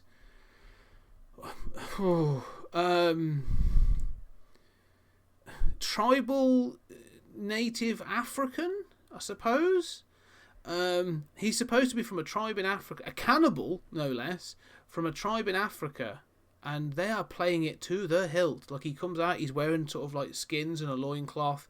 He, obviously comes out barefoot. He doesn't wrestle in boots, and he's carrying like a Maasai warrior shield and a spear and wearing a wooden mask. My jaw hit the fucking floor when I saw him coming out. And stuff like this, like, usually I'm a bit like, okay, you got to sort of, it's a sign of the times, or it's a different time and different sort of sensibilities. But even in 1992, someone must have poked Vince in the ribs and gone, you do know this isn't sort of really, good. And even as he comes down, like Bobby the Brain Heenan says, I don't know what he's going to do with the Undertaker. Kamala's an animal. He's going to boil him in a pot. And I was like, oh my God, this gets worse. They refer throughout the match. They refer to him as an animal, as a savage, as a wild beast. And I was just like, oh, this makes me feel really uncomfortable. It's. I mean, he's not even a good worker. Like, there's a spot in this where like he fucking almost he blows something terrible, which we'll get to in a minute. But yeah, I was absolutely gobsmacked when I saw him coming out, and they play because he comes out with a guy dressed like like an explorer as well, in like a pith helmet and all the sort of the exploring gear as well. It's bizarre. Well, the guy's called Friday, and he was I'll never forget him because he was originally in the wrestling in '84. He had a couple of matches with Hogan, RJ. Then he left. Then he come back 86, 87, and one of the mass handlers was called Kimchi. I'll never forget that 86, 87. And he went against Hogan for the title a few times. But again, disappeared, and then he come back. He was sort of working promotions and stuff, but he's from fucking Mississippi. You know what I mean? And I think now, I could be wrong, but I'm sure he's had one of his legs amputated because of injuries. He's a very, very weird... He really is a weird character. But again, you're right, Scott. And I think at this point, The Undertaker had come in hot in 91 and the SummerSlam. 1990 SummerSlam, sorry. And he come in hot. And I don't think they knew what to do with him. He'd had a run against Hogan, a run against Ultimate Warrior. There was nobody around. And at this point, this thing with Harvey Whippleman and The Undertaker, this ran till WrestleMania 9, because this is when I was saying about that El Gigante, the big guy come from WCW, who fought The Undertaker at WrestleMania 9. And that's where I think the next minute he was against like Yokozuna and stuff, The Undertaker. But he was in a bit of a lull at this point, because what a great gimmick against... It was 3 minutes, 27 seconds, this match. What a shit match this was. Well, even so, like one of the first... I mean, they go back and forth. It leads like it's going to be a squash. And then, Undertaker gets up on the top ropes and he's sort of like... He's going to do something. I almost think he's going to... he walks the top rope, doesn't he? And comes down with a big sort of forearm. And he's on the turnbuckle, and Kamala sort of like walks away. And the Undertaker sort of somersaults off the top rope, doesn't he, into the ring, and he almost falls. I'm like, if I was Taker, and in that, well, he's probably a lot more professional than me, but I'd have got up and just fucking leathered him. I'd have laid a proper potato on the guy. I'd have just been like, what the fuck are you doing? Yeah. It's a weird one. Because then Kamala sort of gets the upper hand, and he lays into him, and it sort of ends. And Taker's left sort of. It's just, I'm just saying out. He hits him with like, is it 2 or 3 like splashes? You know. And I think you and I think we've come from an era. No, actually, I'm not going to say that. I was going to say we've come from an era we've been spoilt, because you've had people, some fantastic workers like Eddie Guerrero, Rey Mysterio, and others that have done. Wonderful splashes, come off the top rope or come off the top of rings and stuff. But even at this point, you've had like Superfly Jimmy Snuka, you've had Macho Man that have done splashes. When Kamala comes off that top rope, he basically sort of jumps down, lands on his feet, and then falls on the Undertaker. Like, I'm literally watching this and thinking, how are you even a worker in the WWF? Yeah, you know what, Scott? He's so right, because he does 2 off the middle rope and then finally does one off the top rope. And I'd forgotten this match. I genuinely was thinking, sure, the Undertaker gets up on this one off the top rope, but he doesn't. But the way he lands, and I've never done wrestling, you've done wrestling, and you know how to take the bumps, you'd be able to do a far better splash. I know now that I could sell a splash. I mean, look at Rob Van Dam when he used to do his frog splash. You know what I mean? He'd hold his stomach and roll around the floor and everything. And genuinely, when you watch it, you're like, what's the holy fuck? Now, I watched Thingy, and I always put it on Twitter. I don't remember whether I tagged you, but have you ever seen, I always put it on the Subway Royal Rumbles New York, the matches and stuff. Have you ever seen them? No. So, Scott, it's amazing. I'll send you some links. So basically, it's a load of young lads who dress up as the late 90s WWF wrestlers. So the champion at the moment is Mankind, but they wrestle on the New York subway. They've all got like fake hair. Like I watched the Royal Rumble that's just come out. Guys dressed up as Goldust. These people sat there coming back from work, and they've got refs there. There's a commentator does it. And then they did a match, like a Hell in the Cell, it was sort of in the back of an industrial building in New York, and you've got like guy dressed as Bret Hart, Undertaker and Kane, Stone Cold, The Rock. They look fuck all like him, you know what I mean? But it's just, honestly, anybody listening, it's truly amazing. And they're in the middle of Times Square doing promos, and then they have a match on the subway in New York, and they end up in the middle of like, one of the main I should know this because it was at Christmas. One of the main tourist bits, having a match with like these guys dressed in the old referees' outfits and stuff. Oh, Scott, it is truly I love it. Absolutely one of the best things on YouTube.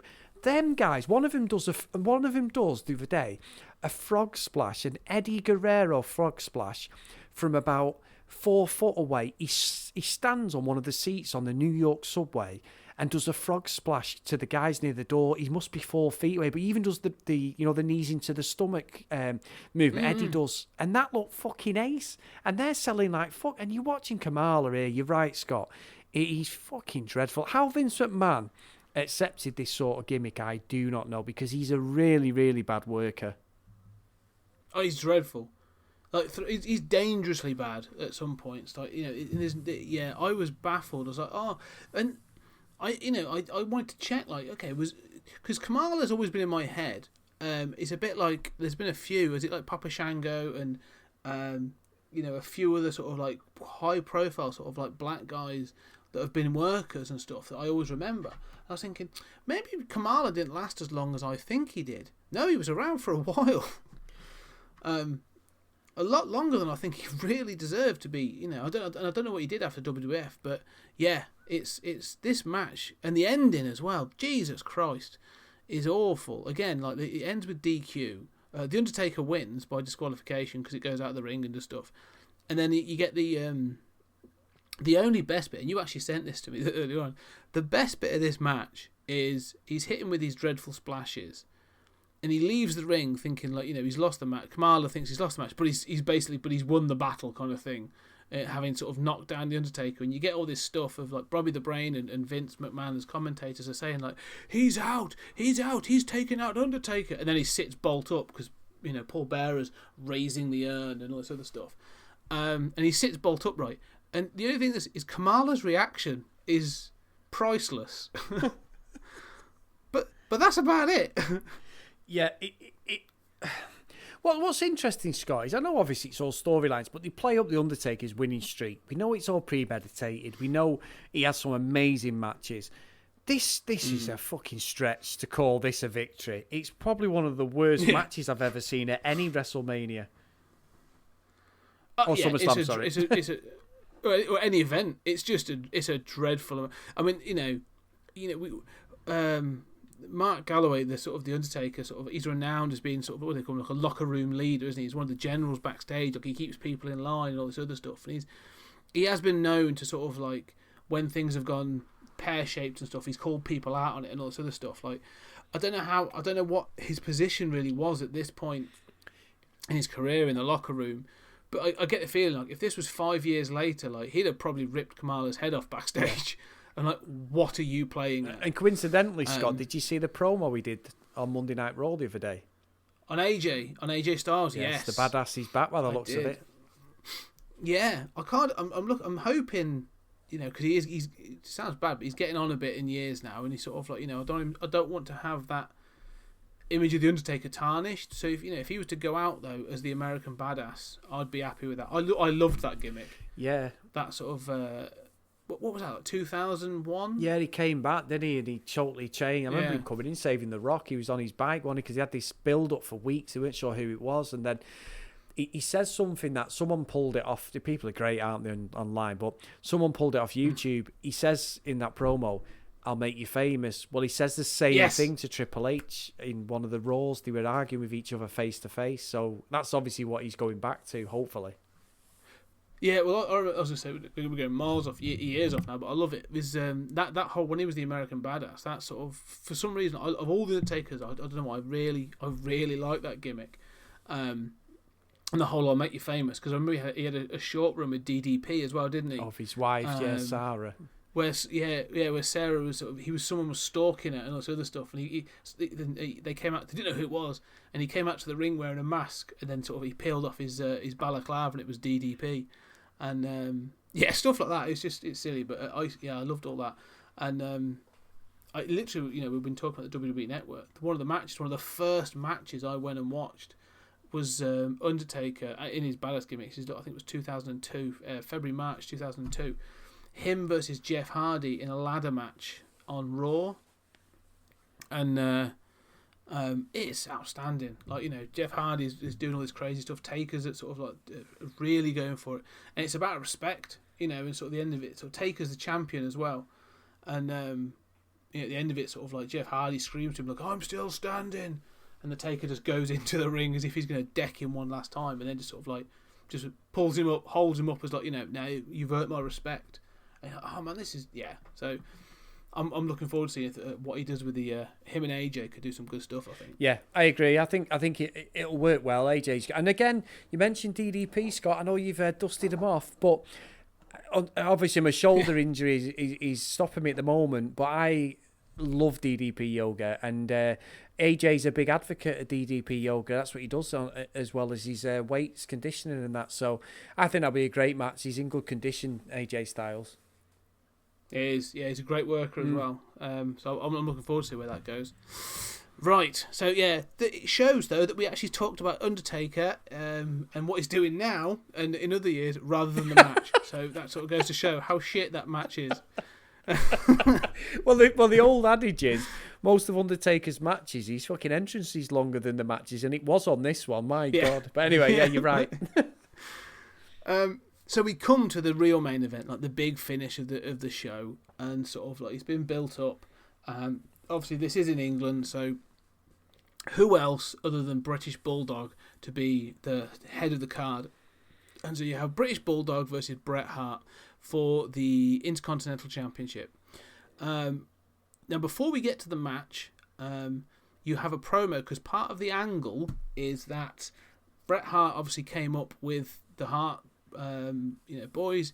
Did he actually train in the basement? In the dungeon, yeah, he did, Davey Boy. Yeah, dungeon, him and Dynamite. That's why Chris Benoit and Jericho and that love the Dynamite Kid so much, because they all trained together basically, and they were all heroes of theirs. Incidentally, Scott, I don't know if you've seen it. I'm sorry to keep going off on a tangent, anyone listening, but it was on YouTube. I think it's been taken down, but I think you can still get it if you've got certain apps on your Fire Stick. But I think it may be going back up.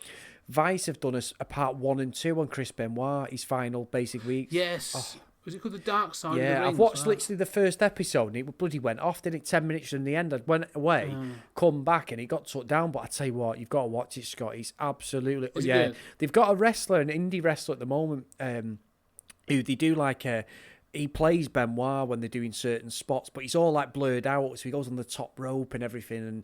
But they're talking to Eddie, not talking to Eddie Guerrero. They're talking to like Vicky Guerrero, Dean Malenko, Jericho. Different people. Wow. JR. It's really, really good. I haven't watched the second one yet, and like I say, I'm 10 minutes from the end of the first one. But if you can seek it out online, it's really, really good. Really good. It's called Dark Side of the Ring, Yes, isn't it? yeah. Yeah. I've heard about it. There's a full series on that, by the way. Sorry, I keep cutting you off. I'm so sorry. There's a full series available, and I've watched 3 of the 4. So you've got from the first series. So I watched it a couple of weeks ago. So you've got how Bruiser Brody got killed in Japan. Have you ever heard that story? So Bruiser Brody, these 3 or 4 different people with the background of the wrestling, and it's really good. A good watch, honestly. I'll try that down. I will try that. That'd be fascinating. Yeah. So yeah, people check that out. Dark Side of the Ring. It's out there somewhere. I'm sure you can get hold of it in some way. So they've come up together, and obviously the other part of the angle now is now that Bulldog is now either married to Bret Hart's sister, Diana. And so you get this intersection before the match of her being interviewed. Is it Mean Gene that's interviewed? Sean Mooney. Sean Mooney here. So she's been interviewed about the match, and she's clearly not a worker. She's not a performer. But this, we said about stuff going on too long. This segment goes on way too long. It's awful. It's awful, Scott. It really is. So... someone in the production office should have been looking at this and going, get this off. Get cut to something else. This is awful. Yeah, because I know building up, they had like, Owen was siding with Bret. One of his brothers, Keith, was siding with Davey Boy. He was like endorsing him and training him. And then she was in the middle. And she's terrible. And it gets that bad. And she's droning on and on and on. That Sean Mooney cuts her off before she can even say, like, see ya. He just goes, let's get to ringside. And you can see her looking. And in my head, Scott, I don't know if you're the same. Because it's literally 5 minutes of pain, this. She's dead monotone. I don't know who I want to win, but I want him to have a good match. Well, what about I just want them to have a good match. They've known each other for years, and he's my husband, and I love them both. And it's going on. And everything Sean Mooney said, what they would have been better doing was bringing somebody in as a pretend Davy Boy, a worker who can do a promo. Yeah, I was going to say, some performer, The fact that they used it properly was terrible. And you're right, Scott, it was fucking nails down a chalkboard. It was terrible. It really is. I'll be honest with you, I skipped some of it. I was getting to it, I was like, because on the I was watching this on the tablet, and I was like, right, you can skip forward 10 seconds. I was like, 10. All right, it's still going on. Right, 10. Oh, it's still going on. Jesus Christ, it was hard work. Well, hard work. Can I give a bit of insider info? I mean, you may know this, so I don't want to sound like I'm fountain of knowledge. I remember this from when I was a kid. Couple of things to this match. You mentioned in the Royal Rumble 92 that they turned round and said, from London, England, Davy Boy Smith. Oh, no, he's not from London, England. He's from fucking Leeds when he's walking into... Yeah. He's never been from... He's from Wigan. He's from Lancashire. Lancashire and Yorkshire. Leeds is in Yorkshire. That is sacrilege to say to somebody they're from Leeds. It's like me from Manchester, that me being a wrestler and Vince McMahon going, well, say you're from Liverpool. I tell you what, I don't care how much money he's paying me. I am not from fucking Liverpool. If they told me to wear a Liverpool shirt, I'd be like, you know what, Vince, stick it me fucking arse. I would not wear it. And for him to say that about him, and he walks in and coming from Leeds, England, and I've just remembered you saying about the London bit, because I missed that on the Royal Rumble, and I was pissing myself going, I can't wait to tell Scott on the podcast if you'd seen it. You're right. I was going to say, I was so glad you noticed it, because it stuck out to me, and again, I was a bit like, it comes down to this sort of weirdly casual racism from sort of the WWF. It's almost like, where are you from? Well, I'm from Wigan in England. Okay, so you're from London, England. No, I'm from Wigan. You're like, right, so you're from London, England. We don't care. Nobody knows it. Nobody cares. But then when they come to England, you can't just say that because everybody knows he's not from there. But it is. It's one small thing, but it is silly. I totally agree. Well, we'd mentioned earlier about Hawk being off his tits, basically. Step forward, Davy Boy Smith. Now, Bret Hart says this is the best match he's ever had. And I've got to say, in Bret Hart matches, and I know he's won against Stone Cold at WrestleMania 13, he's fantastic. Absolutely great match. Bret Hart is absolutely sensational in this match. I think personally it's my favourite match.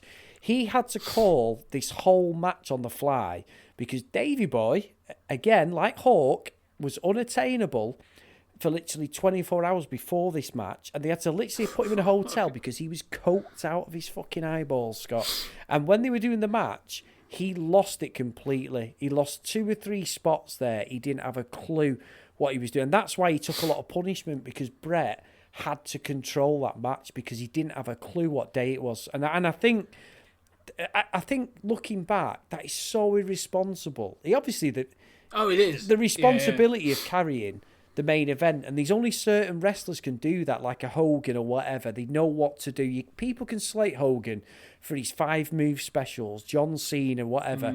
Ultimate Warrior couldn't do it. Hulk Hogan can do it. Ric Flair can do it. Stone Cold, Triple H, The Rock. I know these are all later ones from our, but there was nobody around the Hogan era. Every time Vince tried to put a strap on somebody, they just could not carry the company. It comes from a different era. That I think one of the things I'd say is, especially sort of coming up through the dungeon and that sort of thing, and you have that discipline, that sort of thing. But going back, like if you listen to stories of the territories, when they were sort of traveling from town to town and that sort of thing, like this sort of thing would happen. Like people would get absolutely shit faced and then they'd go into the ring. But for some reason, like you hear stories of like Greg Valentine or Billy Graham, all these old boys are sort of like were holding and doing this stuff, and could do that. They could go get shit faced and then have a match. But like you say, they were so disciplined and so sort of like well conditioned that they could do that. They could get away with doing that. But yeah, it's so irresponsible, especially on a stage this big. And especially in front of like coming back to England as a sort of like a, and it sounds daft, but as a sort of a representative in the WWF, it's sort of a bit knobbish. Really, yeah, it is. I mean, I mentioned earlier. Do you remember UK Rampage from '91? Vaguely. Yeah. I do remember it I vaguely, had that yeah. on video. Again, it was one of the ones that I got into after I sort of saw my WrestleMania 7 and Royal Rumble 91. And Davey Boy needed to remember this. I know it's easy in hindsight, God rest his soul. But he was the original show opener fighting the fucking Warlord. And he was in the UK. And I remember the Superfly Jimmy Snuka was against The Undertaker and that. I had it on video. I can't remember who Hulk fought against, but it was all down the line. He was just like a mid-carder. And obviously they give him the reins of this. He had Lennox Lewis bring him out and everything. I'll never forget that. Yeah. But yeah, I just find it now so irresponsible. The pressure must have been unbearable for the poor guy because he literally just shit his pants before the event. Sadly, I know it's a horrible thing to say, but it shows in his performance. No, Sorry, Scott. No, you're right. I think that's the thing, though, isn't it? It's fear. I mean, you say about that Brett is guiding this match. He's guiding it with a fucking rod of iron. Yeah. Like, there are a couple of, I mean, to be fair, there's some good chain wrestling going on, because these guys can wrestle. Like, there's a couple of moments where the chain wrestling's really good. And it's almost like reflex, isn't it? Like, even from Davey Boy, like, it's almost like something clicks in. He's back in the dungeon, he's wrestling with Brett, and they're rolling around, and he'll go, right, armbar, roll, do this, do that. And it's back and forth, and it works really well. And then all of a sudden, like, he gives, like, at one point, like, he gives the shoulder block. You know, they come off the ropes, and he shoulder barges, gives the full big shoulder block to Brett, and then pushes him as he comes out. Like, he carries on, like, he follows through on the move. And I assume that Brett's supposed to go out the ring, but the momentum with which he hits him felt to me, I was like, oh, that felt tighter than it should have been. And then Brett sort of comes back, and there's a moment where they've whipped,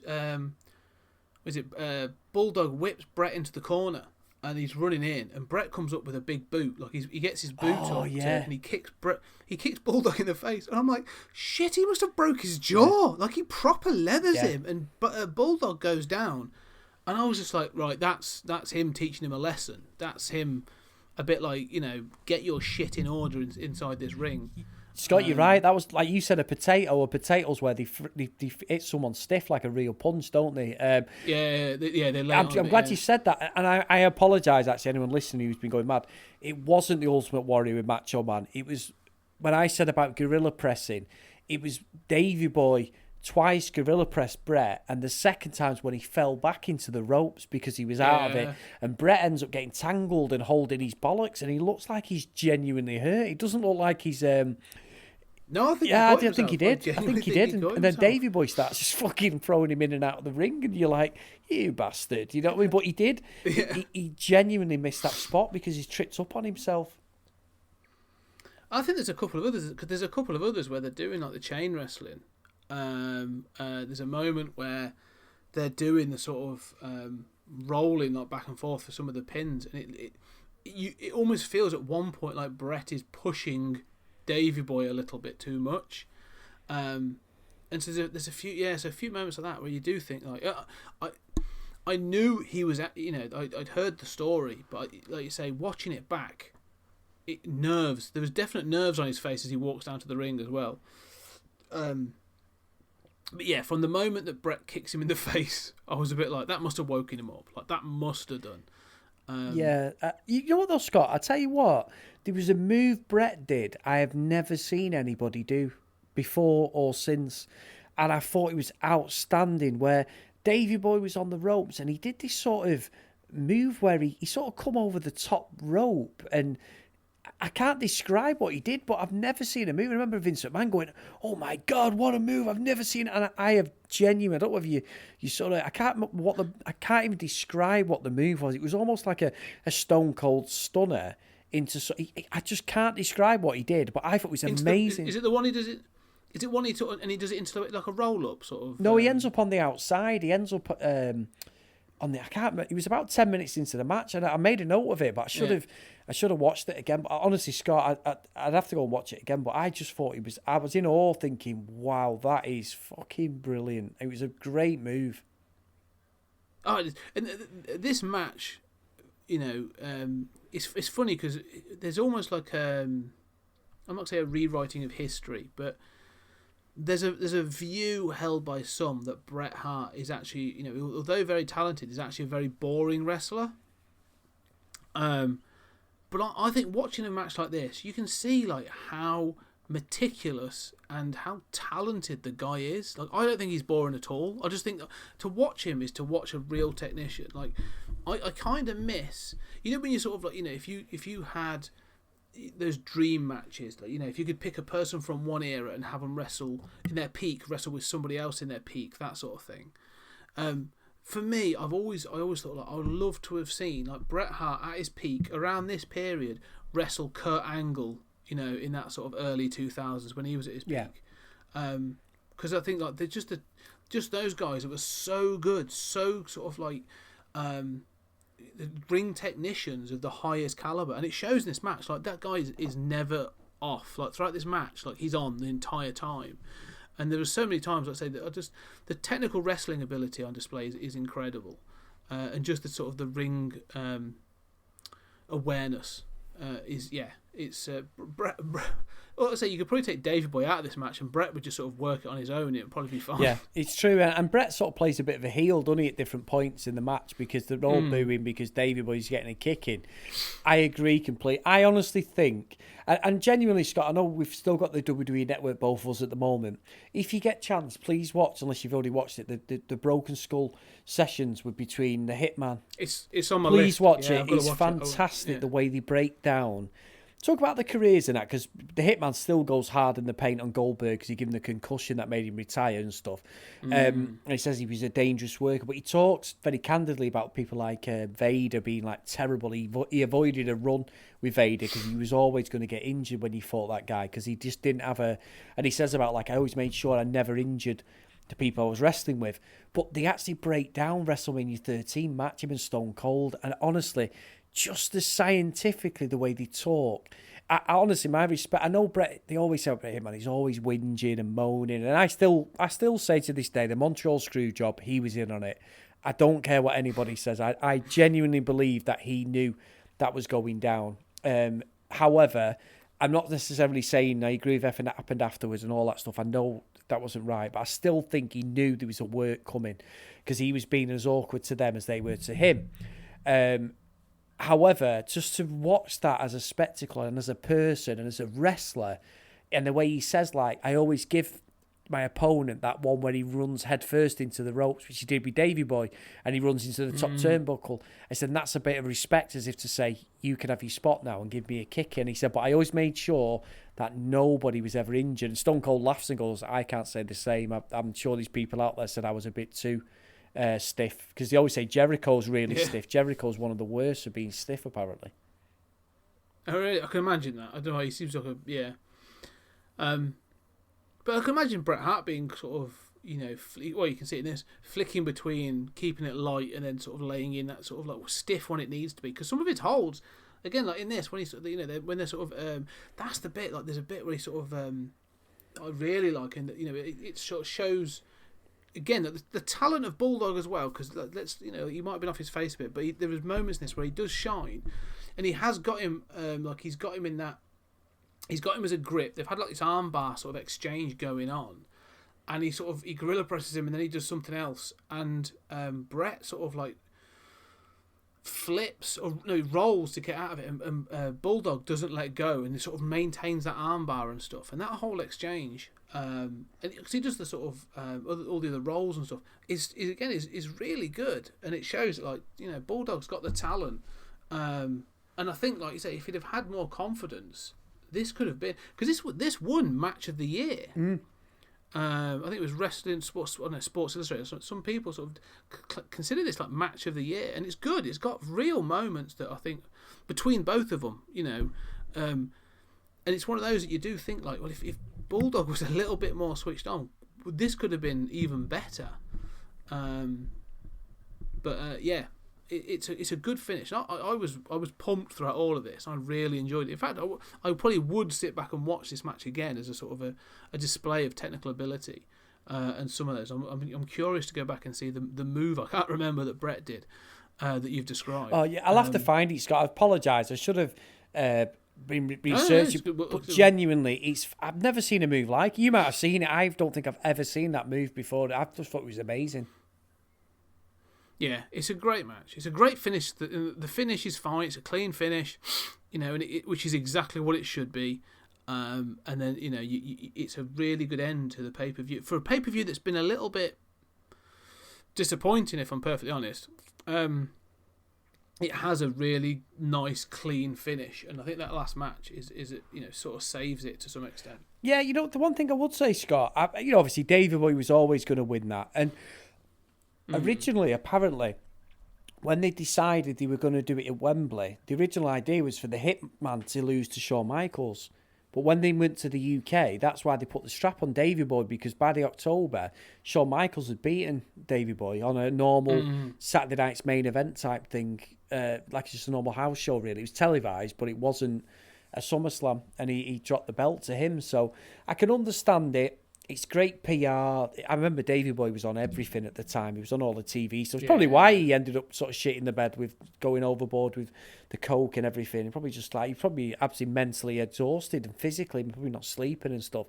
But I would have liked him to have done the running power slam or to reverse the sharpshooter or something. The fact that it was whether it was because David Boy was fucked and didn't have a clue what to do, or he didn't have the strength, I don't know. But the fact that it was just a layup and it was a 1, 2, 3, because that was like the way he won it was almost like what a heel would do. When a heel, like sort of like a Ric Flair, he'd get the roll up but grab the ropes, or the manager would be grabbing his hand as he steals the title or something. It was just, I just didn't like the way he lost the match. I agree he had to lose it. Everyone gets to go home happy and everyone's happy and all that stuff. Great. But I would have liked some sort of exclamation point on the finish. No, I know what you mean. I can see exactly what you're saying. Sort of like a big, getting a clean finish with a proper finisher, does give it that sort of, it shows that he's gone over on his own merit rather than some sneaky move. That's almost what it is, I suppose, isn't it? Like a roll up. So yeah, I see what you're saying. But yeah, it's riding that wave as well that the crowd's got as well, isn't it? So to be fair, he could have done a complete flow. He could have pulled out a pair of knuckle dusters, a set of knuckle dusters from his bloody trunks, and battered Bret Hart, and the crowd would have still gone mental for it. They still loved it. Ric Flair job, yeah. Yeah. Oh no, honestly, yeah.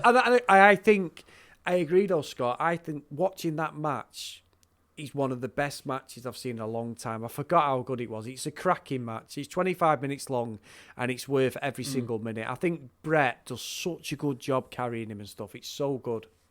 He does. He really does. So that's SummerSlam 1992. We've been back. We've had a look at it, and we've actually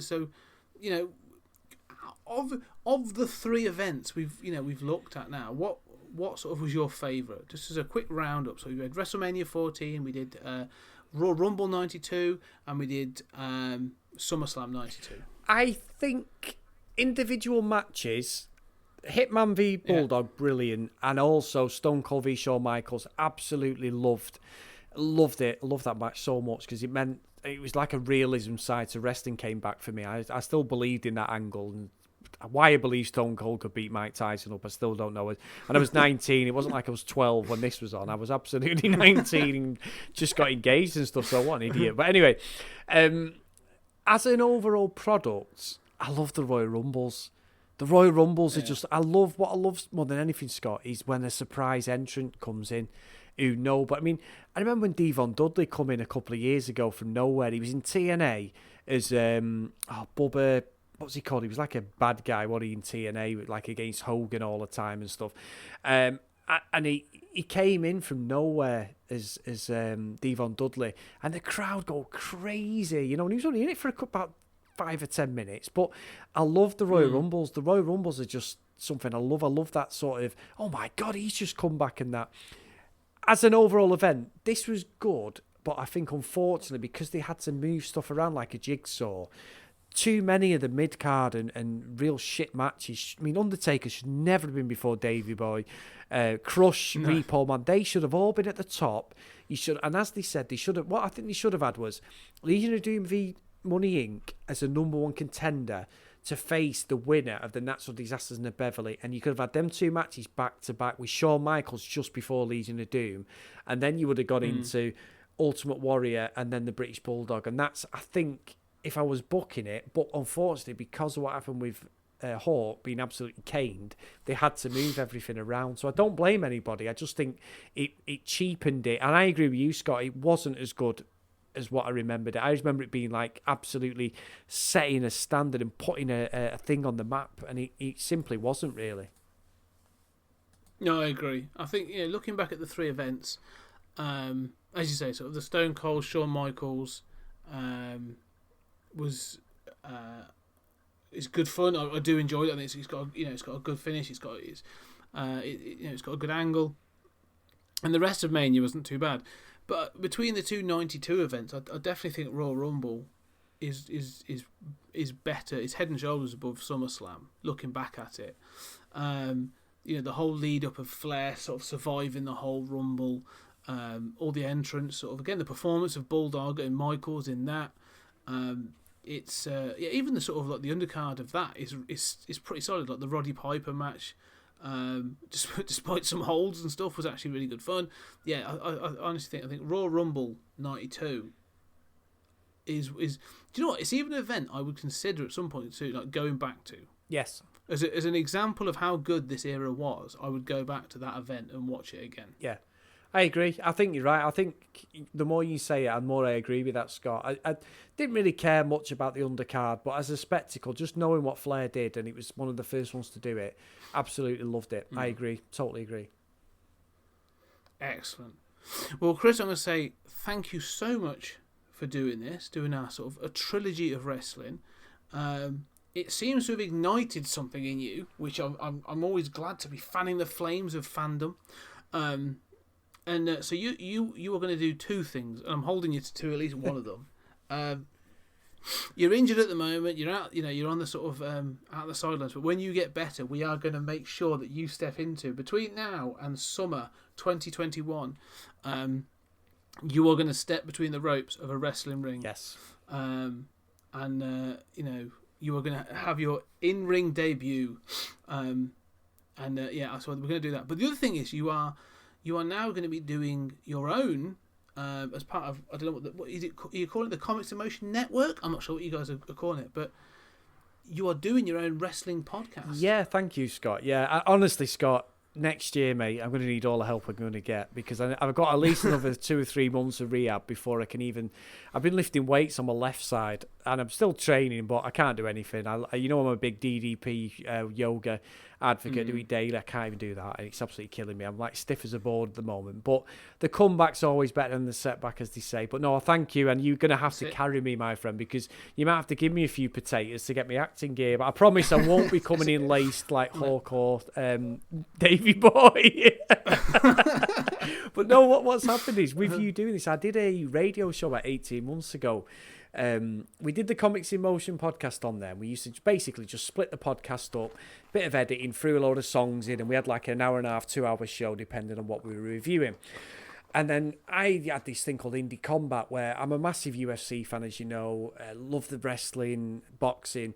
So I just did basically an hour show, latest news, with segments on the UFC, the boxing, and I always finish with a retro rewind of the wrestling, which is when you said do this, I was like, oh, sounds like what? This is far more in depth, and I've loved it, time-wise as well, but perfect. So what I'm going to do, Scott, because we've done this, I love this so much, and it will be coming under the Comics in Motion Network, is I've created a podcast called, and it's literally just been created today, so I've not even got an episode out yet. I'm going to put some promos out. I've got a Twitter handle, which is at Wrestling Gold 4 at the moment, but I just want Wrestling Gold, so I'm going to change that. But at the moment, it's at Wrestling Gold 4, and the podcast is just basically called Wrestling Gold Podcast. So it's the same, pretty much going to be the same format of what we've done today, Scott. And I really want you on as well, as many times as you want to come on, mate, because I really appreciate all the support you've given us. coming on doing this, having a great laugh, talking about something we're both passionate. I mean, I'm 41 years old. I shouldn't be this passionate about wrestling still. I hate the current products with a fucking passion. I can literally watch 1 or 2 matches and then I turn it off. I just hate watching the promos. They're so fucking cringe. I only watch it now if the old school come back, like Stone Cold or anything. However, the old stuff is gold. So I thought, easy name. I can't see there's any other podcasts out there as far as I know. So Wrestling Gold podcast it is. So if you want to give me a follow on your podcast catching up, it'll pop up on iTunes and that in the next couple of days. And hopefully we're going to get a few episodes under my belt in the next week or so. So thank you, mate, because you have ignited a massive fire that's been dormant for a long time. No, that's good. I'm glad, and I would happily, I'll happily be there. You tell me where and when, and we will do another event. And so, listeners, that's what I'm saying. Get over there.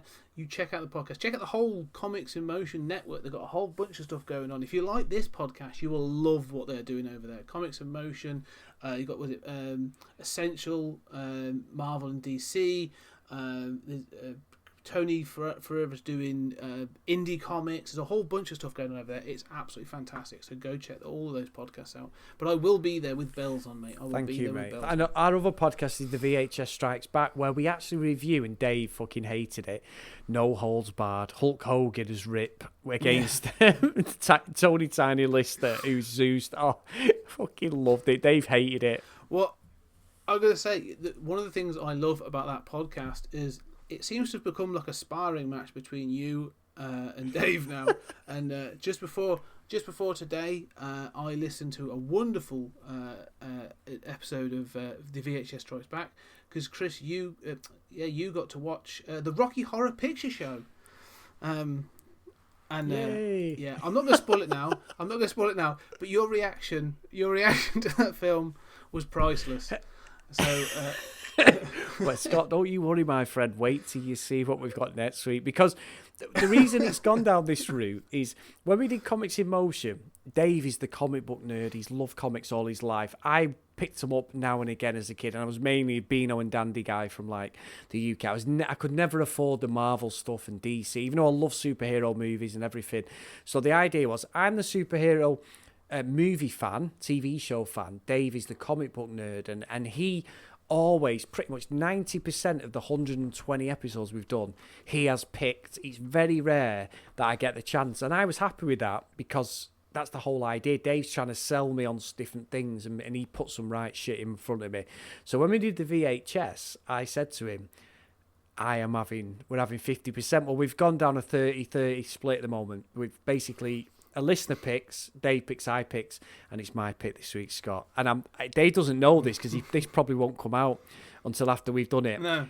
I've not even watched this week's. I've just basically gone on the worst films of the 90s, and we're actually doing a film, I don't know if you've ever seen it, called Cool as Ice. It was Vanilla Ice's acting debut, and it's like at like 7% on Rotten Tomatoes. It looks, and Dave thinks I've watched it, and he's like, you fucking prick, I've got to sit here with his new squeeze, and I've got to watch this with her. And I'm like, oh yeah, you're going to have to watch it. I've never even seen it. I've just picked it because this trailer is shit. So...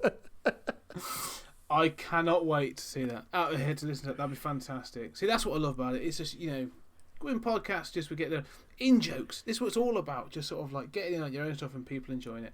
Wonderful. Right, Chris, thank you very much, mate. I really appreciate this.